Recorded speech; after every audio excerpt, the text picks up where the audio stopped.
Back, a major White House event tomorrow where President Trump will be the keynote speech at the Winning the AI Race Summit in Washington.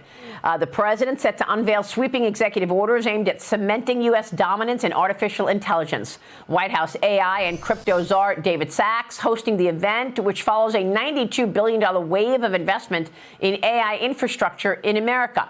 I just spoke with Treasury Secretary Scott Bessent in the last hour on what's driving the economy at this moment and the administration's push to build in America. Once again, watch.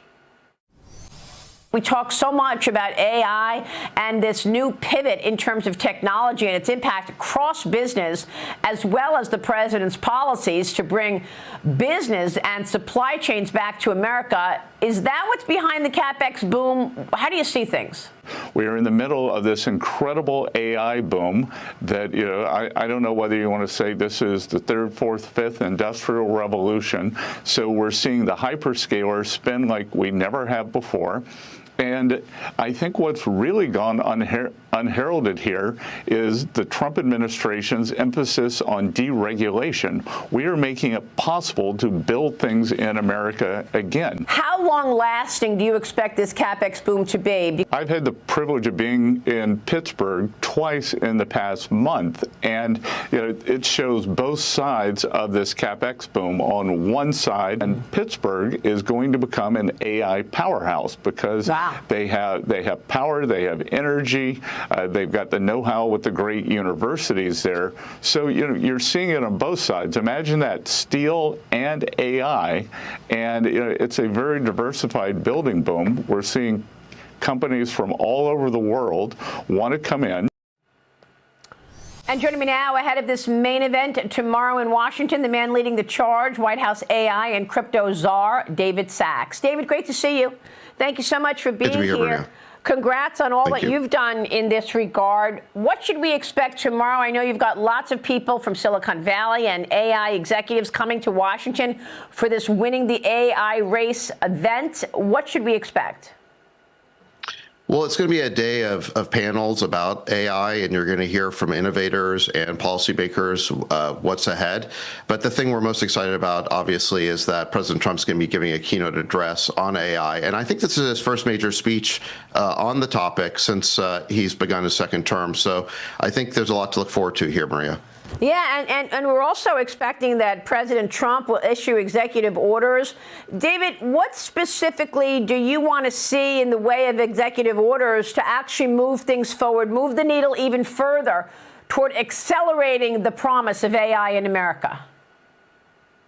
Well, Maria, I think there's three things that we have to do to win the AI race. Number one is innovation. Like Secretary Bessent was saying, we have to be the leader in innovation. We have to outcompete our global adversaries. There's no substitute for that. You can't regulate your way to winning the AI race. And in America, the innovation is done by the private sector. And so we have to get the red tape out of the way. This is why President Trump rescinded that 100-page Biden EO that imposed a lot of burdensome regulation on our AI companies. This is why President Trump rescinded the 200-page Biden diffusion rule, which put a tremendous amount of burdensome regulation on our chip companies. So we want to get the red tape out of the way. Number two is infrastructure. We have to build out the most infrastructure in the United States.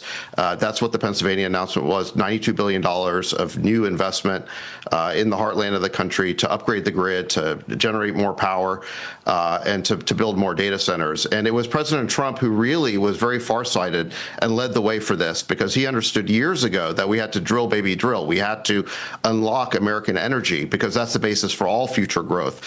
And you need AI, in order to have AI dominance, you need to have energy dominance. And so President Trump, I think, has unleashed that with his pro-energy policies. And then number three is around exports. We want the American tech stack to be the leader in the world. We want to be the global standard. And I think that there's a number of things we can do to unlock American exports. And I think you'll see President Trump speak to that topic as well. This is all really important points that you make, particularly the energy part of this, because you're talking about a whole new wave of potential jobs in energy, construction, electricity, all of that. But, when I spoke with President Trump last month, I asked him what the plan is for AI efficiency as it relates to jobs, because we know that AI makes everything more productive. Doesn't that mean some of us will actually either lose a job or, be on the other side of the training. Here's what the president told me when I raised this issue. Watch this. And one CEO told me that AI, artificial intelligence, allows engineers to be at least 25% more productive. It's helpful in contract management. It's helpful in repetitive jobs. It's helpful in data.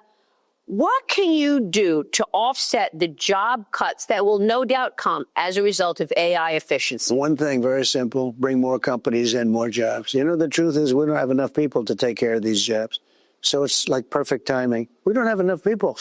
My biggest problem is they're coming in and they have to hire thousands and thousands of workers. This is perfect timing. We don't have enough people. If AI is so good, which I hear it is, and there's a lot of money being bet by very smart people, I'll tell you, we are dominating AI. So, David, what do you think? What jobs will go away as a result of AI efficiency, and how do we arm ourselves with the right skill set to actually prosper in a new AI world? Well, Maria, I think whenever you get a revolutionary new technology like this, there are three impacts on the labor market. So number one is you do get some job displacement. But number two, like President Trump was saying, you get new companies and you get new jobs. And then there's a third category of just increased productivity for all workers. So maybe a job isn't created or lost, but now workers are just more productive. My view is that the latter two effects are going to greatly outnumber the first one. So we're going to see more job creation and more productivity. And that's going to be a much greater impact than any job displacement. And that's been the history of new technology. Whenever you have these technology revolutions in the past, you saw that that the total number of jobs went up and living standards rose. For example, you go all the way back to 1900, 50% of workers were involved in agriculture. Basically, 1 out of every 2 people was a farmer. By the year 2000, that number was down to 2%. Now, the difference, the 48% didn't become unemployed. They went into new kinds of jobs and companies that were created by the Industrial Revolution.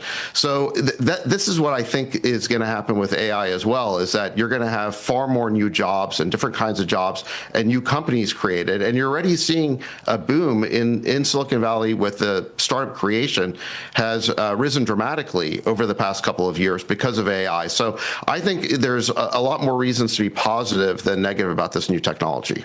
All right, great. And of course, we're also seeing real advancements on digital assets. The president signing the Genius Act into law on Friday, the first major congressional overhaul of cryptocurrency rules, and it's expected to boost consumer confidence in the digital asset industry. What about that? David, I know the president has praised you for your role in getting this bill across the finish line. Here's what he said here's what he said Friday. Watch. I'm also committed to signing landmark crypto market structure legislation this year to grow the industry. We're going to be growing it even more than people ever thought. It's a really hot industry. A few people have fought harder for the bill than we're signing than some of the people here today. You have been unbelievable. It's our White House AI and crypto czar, David Sachs, who's done such a great job. David's been fantastic. He's done an incredible job. So, David, tell us about the Genius Act and how that will change things in a practical way. Well, the president was being very kind there to me, Maria. But the truth is that it's President Trump's leadership and vision and determination and skill that really got us to this point. Last Friday, he signed the Genius Act, which is the first historic piece of crypto legislation. We've never had that before. It was President Trump who, during the campaign, promised to make the United States the crypto capital of the planet. He prioritized the issue, and it was his direct intervention in the bill that got over the finish line. The final week before the bill was signed, there were news reports saying that it was dead, and it was President Trump who got the members over the finish line and was really the reason why this bill passed. So right. I have to thank him for all of that.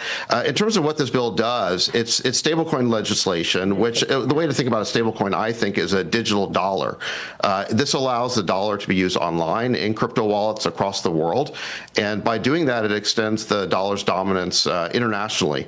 And I think it's going to bolster the dollar status as a reserve currency for the world, and in so doing, create trillions of dollars of demand for U.S. treasuries.